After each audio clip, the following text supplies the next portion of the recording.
Hello, welcome to another video in AvenueX's series focusing on Chinese actors. Today, we are going to talk about Zhao Liying.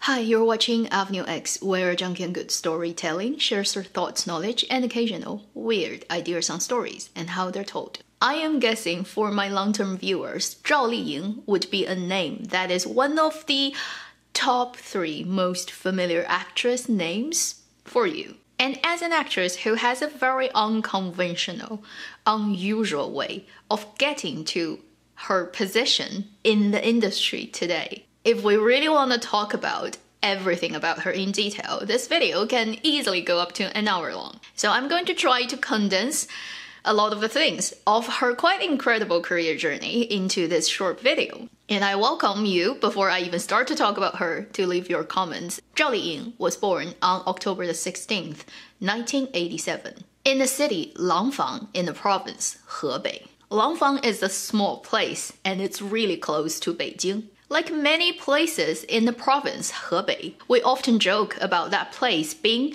too far from heaven and too close to Beijing, meaning that it's so close to the center of China that it pretty much gets ignored by everything and everyone. And as a small city in the Hebei province, Langfang is also a place that has very little presence in anyone's mind. Zhao Liying was never shy about her origin. Unlike a lot of the people who work in the television film industry, she grew up in countryside, a life that's very far from living in the big metropolis. Her father is a policeman at a local police station, and her mother works at department stores as a salesperson. So she grows up in this environment that literally has nothing to do with acting, performance, entertainment, any of those glittering and under the spotlight industries. After high school, she didn't go to a university. She got into an air hostess major in a college kind of school that's called Langfang City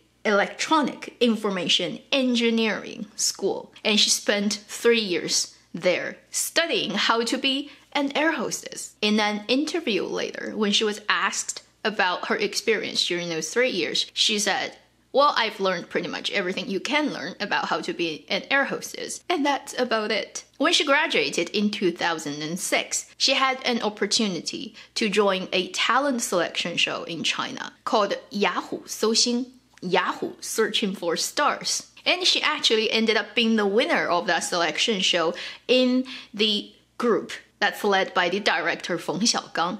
And that's her entry point to the acting industry. And from that point on, she started to get small roles, mostly supporting roles, in all kinds of drama productions. Today, if you go back and try to dig out all those productions, you can see a very young, a very baby-faced, inexperienced actress Zhao Liying, such as Cangqiong Zhimao, which I actually really liked back then. It's a Qing Dynasty court drama. She plays this small supporting role. And I remember when I first saw her in that drama, I was like, what a pretty girl. I really like looking at her on screen. But the fact is, even after I've watched that drama, I didn't connect her with the person Zhao Liying. I actually met her in real life and I totally didn't recognize it's her. In the year 2008, the drama is in pre-production that would turn out to be one of the biggest failure drama of Hong Lo Meng adaptation. That drama came out in 2010, but the fact is it started production back in 2007. And after Chinese New Year 2008, it was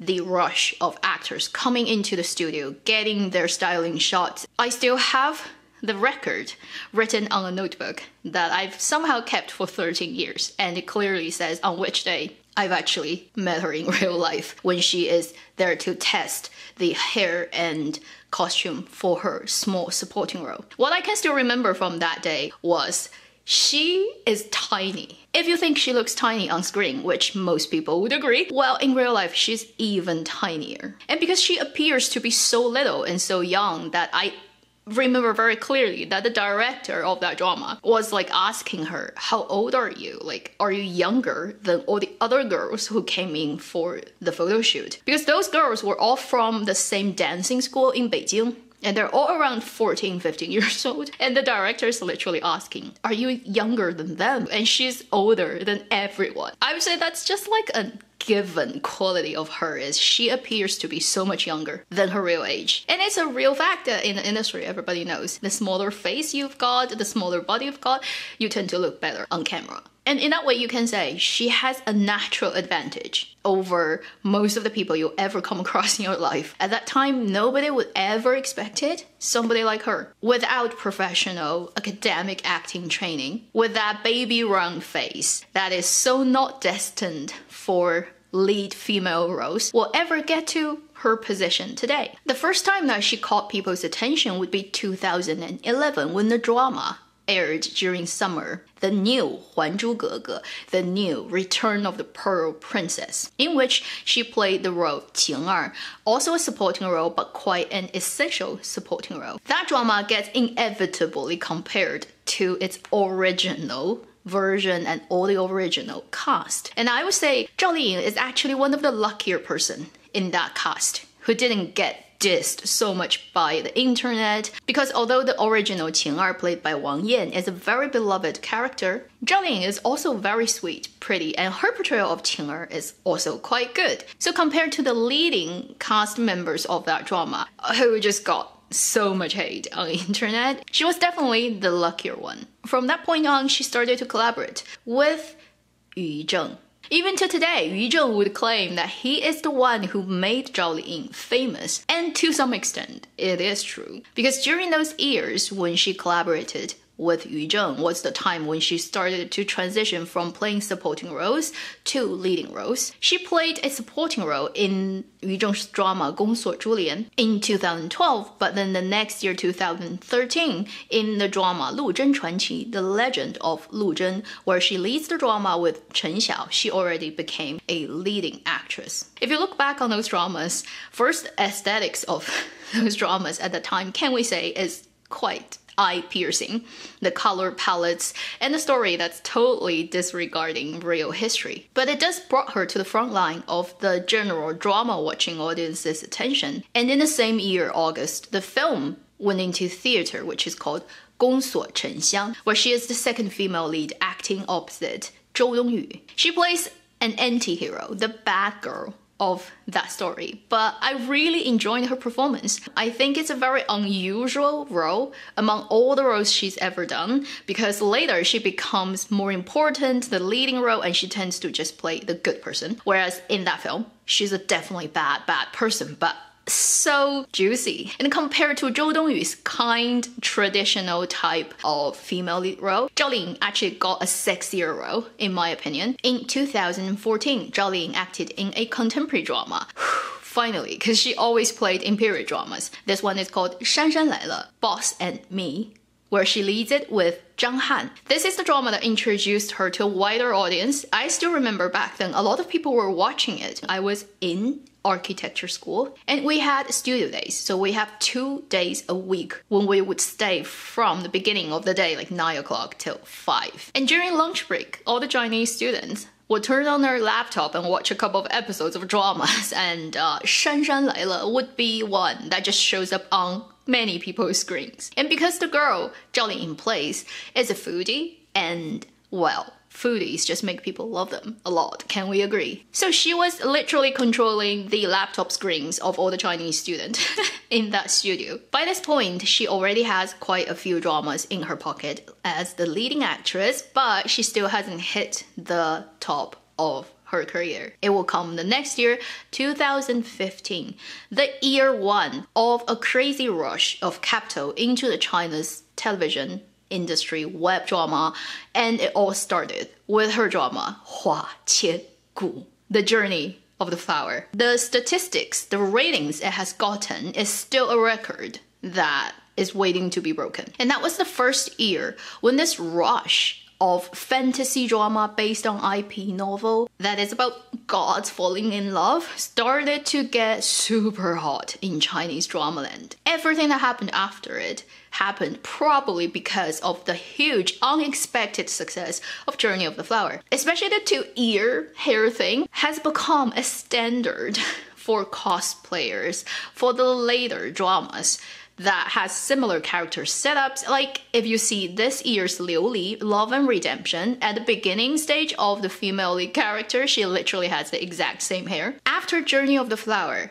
Zhao Liying has officially become a leading actress who would only act in a drama as the lead. There's like no discussion about her ever being a second lead. I think from that point on, she was pushed to the top tier of Chinese drama actress. And she kind of becomes the go-to actress to act in fantasy period dramas, such as 蜀山战记 that came out that year too. Then the next year, 2016, she's in Noble Aspiration, 青云志. She's also in 老九门. Then we went into 2017, another hugely popular hit web drama, 楚乔传, Princess Agent, where she leads it with Lin Gengxin. We have now entered the time when I started this channel, and I totally went at 楚乔传, Princess Agent, about how bad the quality of the production is, and I will always stick with that. It looks really rough on screen. It has unrealistic lighting, color grading, everything. It's a very roughly made drama, and can we all agree the way it ended still angers people till today. I know a lot of you watching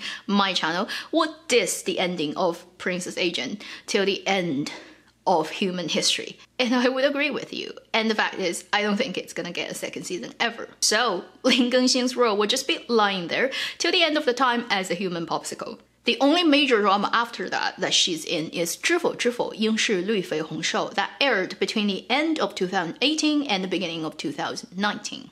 And in many ways, people would consider this is her first super proper drama that is not a web exclusive drama, that is collaborating with a really good company and a lot of solid, really reputable actors, and playing a role that is more serious than all her previous roles. Her character in this drama has the biggest age range that she's ever played, from a teenager girl to a woman who's leading a family. And the character went through many stages of her life. Although the reviews on this drama are mixed, and it's a very long drama, so it does drag quite a lot, and it has really bad lighting at night where you can't even find where the people are on screen. It still doesn't really get criticized for the lead actress's acting. It probably gets criticized in every other way. So I would really say the story of Minglan is the drama that consolidates her as a proper serious actress who would like to play more wide-ranged, more grounded,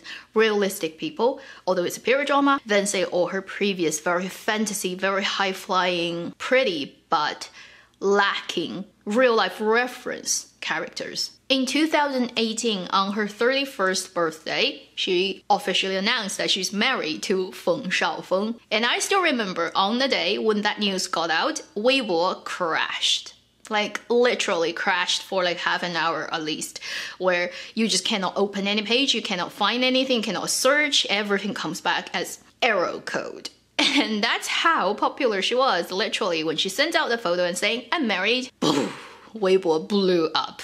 Then right after 知否知否 finished airing in 2019, she's got her baby, her son. She's officially a mom. And to be more incredible than that, only half a year later after she gave birth, she got into the crew shooting You Fei, the legend of Fei, with Wang Yibo. And during the filming of You Fei, there have been quite a few episodes of controversies of her complaining against the script being changed and reducing her weight in the entire script and stuff. Also, since they didn't finish shooting before Spring Festival this year, COVID happened, the entire production got halted for 3-4 months. So they didn't finish filming until later this year. If we're lucky, we can see it at the end of this year, if not next year. I do hope this turned out to be a successful production.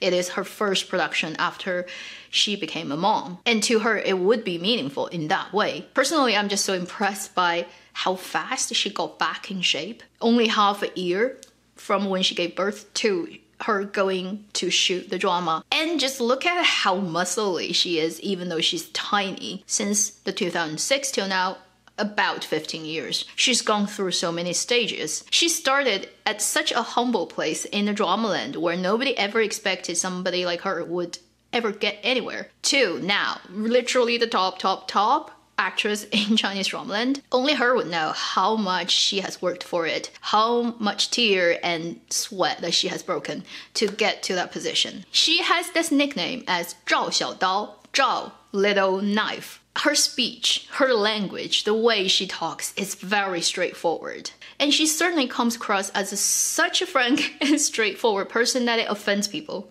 at times. And because of how sharp her language is, she gets the nickname 赵小刀. And in the industry, when you get to that position, when you become so famous, there's inevitably a lot of ill-intended things circling around on internet, saying all the bad things about you. And for her, the attack often comes from, first, that she doesn't know how to deal with people. She doesn't know how to speak properly. Second, she's from a very humble background. She's not well educated enough. And she's trying to reach too high, but she doesn't deserve it. So that's another angle. Often people would mock at her of her English, that her pronunciation is bad, or she doesn't look good in sophisticated fashion. Most of the stuff that are negative, intentionally written to attack her, come from those angles. And it does show the negative side of the society, how they like to categorize people, how they like to discriminate against people. Your parents, your background, where you come from, is not something that you can change. And those uneducated and very narrow people would always like to use that to attack people who they deem to be undeserving of the high positions those people achieved through their hard work. And the haters of her success will continue to do that. But she has already gotten to the position that she really doesn't need to care about those people. So if we really have to find a real person in real life as a symbol who embodies the quality and the belief that if you have a dream and you want to work for it, you can make it happen no matter what the world thinks of you, Zhao Liying would be the person. And one final thing I want to add to this video is Zhao Liying and Feng Shaofeng, their marriage did blow up China's internet. And a lot of people weren't quite sure why those two got together and how and why she would pick him. And I have no idea too, because, you know, I don't live in their house, so I don't know what happened between them. But that's a very interesting thing that a good friend of mine who is really interested in numerology found out. That if you put these two persons' birthday out, you will realize they have the exact same formulation. Their year, their month, their day number will end up being the same. So their format is exactly the same. So in numerology sense, Zhao Liying and Feng Shaofeng married the other self in this world. This is definitely not something that happens very often for couples in this world, let alone two people both working in very public, very in the spotlight professions. I do hope that marrying the other self in this world will bring a person happiness, as it happened to Zhao Liying. I hope the drama You Fei, Legend of Fei would be a drama that's worth waiting for, praying for it to be okay, despite all the problems it had in its early stage. And this year, she's also doing the drama, The Story of Xing Fu, a definitely much more grounded, realistic, serious drama. And that sends out a really positive signal in terms of the actress is maturing and she is aiming for higher grounds in her professional career path. Thank you for watching AvenueX. I'll see you in my next video. Meanwhile, live long and happy drama watching.